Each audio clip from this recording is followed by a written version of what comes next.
আমাদের সনাতন শাস্ত্রে অনেক দেবতা, আমরা শুনেছি ৩৩ করোড় দেবতা আছে সনাতন শাস্ত্রে, বৈদিক শাস্ত্রে। এখন বিশেষ করে এই হিন্দু ধর্মের মানুষ কনফিউশনে পড়ে যায় যে আসলে আমি কার পূজা করব, আসলে কার সেবা করা উচিত, কার ভজনা করা উচিত, কার পূজা করা উচিত। তারা বুঝে উঠতে পারে না। নানা মুনি, নানা মত, বিভিন্ন এক একজন আসে এক এক রকম কথা বলে। তুমি সন্তোষী মার পুজো করো, তুমি দুর্গা পুজো করো, তুমি কালী পুজো করো, তুমি এই গণেশ পুজো করো। এক এক জায়গায় এক এক রকম পুজো পাঠ। মানুষ বুঝতে পারে না আসলে কে ভগবান, কাকে সেবা করা উচিত, কাকে পূজা করা উচিত।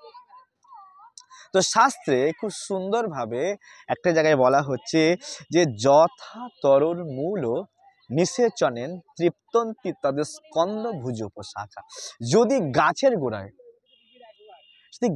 গোড়ায় জল দেওয়া হয় তাহলে পাতায় পাতায় গিয়ে জল দিতে হয় না, ফুলে ফুলে জল দিতে হয় না, ফলে ফলে জল দিতে হয় না, শাখা প্রশাখায় জল দিতে হয় না। কারণ গাছের গোড়ায় জল দিলে পুরো মূল থেকে সারা সর্ব শরীরে পৌঁছে যায়, গাছের পাতায় পাতায়, তাই না? ঠিক তেমনি যদি আমরা ভগবান কৃষ্ণে, যদি আমরা ভগবান অচ্যুত ভগবানকে পুজো করি, তাকে সেবা করি, তাকে ভজনা করি, তো সমস্ত দেবতারা হচ্ছে ভগবানের সেবক। যেমন পেটে অন্ন দিলে সমস্ত শরীরে, আমাদেরকে চোখে অন্ন দিতে হয়, নাকে অন্ন দিতে হয়, হাতে পায়ে দিতে হয় না, পেটে অন্ন গেলে সারা শরীর হৃষ্টপুষ্ট হয়। ঠিক তেমনি যদি গাছের গোড়ায় জল দেওয়া হয়, সমস্ত পাতায় পাতায় পৌঁছে যায়। ঠিক ভগবান অচ্যুত ভগবানকে সেবা করলে, পুজো করলে, ভজনা করলে সমস্ত ৩৩ কোটি প্রসন্ন হয়ে যায়, ৩৩ কোটি দেবতা প্রসন্ন হয়ে যায়।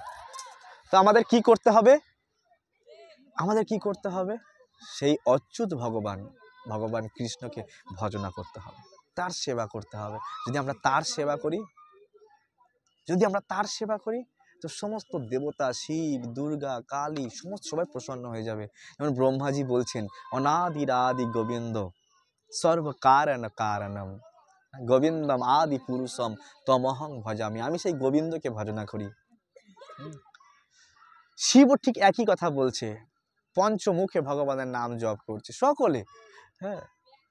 আর ভগবানও বলছে অহম সর্বস্ব প্রভব, গীতার মধ্যে বলছে মত্ত পরতরম নান্নাথ, আমার থেকে শ্রেষ্ঠ কেউ নেই, অহম বীজপ্রদ পিতা। তাই আমাদের কি করা কর্তব্য? ভগবানকে জেনে ভগবানকে প্রসন্ন করা কর্তব্য। তা বলে কি আমরা দেবতার কাছে যাব না? না, যাব। সেখানে গিয়ে আমরা চাইবো, হে মা, হে বাবা ভোলানাথ, হে মা দুর্গা দেবী, হে বৈষ্ণব দেবী, আমাকে কৃপা করো, আমি যেন মাধবের প্রেম, এই কৃষ্ণ প্রেম লাভ করতে পারি, যেন কৃষ্ণের প্রতি আমার আরও তন্ময়তা বাড়ে, আমি যেন আরও কৃষ্ণ চিন্তন করতে পারি, আরও কৃষ্ণ ভজনা করতে পারি। যেভাবে গোপীরা মা যোগমায়াকে পূজা করছেন, সে বলছে মা আমাদের কৃষ্ণ যেন আমাদের পতি হয়, স্বামী হয়। তো এভাবে আমরা সমস্ত দেবতাকে আদর দিতে পারি। যেমন দেখো, একটা কন্যার বিয়ে হলো, তো বিয়ের পরে সে প্রেম কাকে করে? স্বামীকে প্রেম করে বিয়ের পরে। কিন্তু স্বামীর সঙ্গে দেওর থাকে, নন্দাই থাকে, শাশুড়ি মা থাকে, শ্বশুর থাকে, তাদেরকে কিন্তু আদর দেয়, স্বামীর সঙ্গে সম্পর্কিত আদর দেয়। ঠিক তেমনি এই জগতে যত দেবতা আছে সব ভগবানের সঙ্গে সম্পর্কিত, তাই আমাদের আদর দেওয়া উচিত। কিন্তু প্রেম কাকে করব? ভগবানকে। ভজনা কাকে করব? ভগবানকে। সমস্ত দেবতাকে আদর দেব, সম্মান করব, ভগবানের প্রতি অহৈতুকী ভক্তি, কৃপা চেয়ে নেব। শিব মন্দিরে যেতেন মহাপ্রভু, ভগবানের ভক্তি চাইতেন, আমরাও ভগবানের যাব, মন্দিরে যাব, দেবতার মন্দিরে যাব, কিন্তু ভগবানের ভক্তি চাইব। আমাদের উদ্দেশ্য হচ্ছে যে ভগবানের ভক্তিকে বর্ধন করতে পারি। এই জন্য আমাদের এটা বুঝতে হবে, যথা তরুণ মূল নিষেচনেন তৃপ্তন্তি স্কন্দ উপশাখা। গাছের গোড়া হচ্ছে ভগবান কৃষ্ণ, অনাদিরা আদি গোবিন্দ, সর্ব কারণ কারণম। কৃষ্ণস্তু ভগবান স্বয়ং, কৃষ্ণ হচ্ছে স্বয়ং ভগবান। আর যত অবতার আছে সব হচ্ছে কৃষ্ণের অংশ এবং কলা।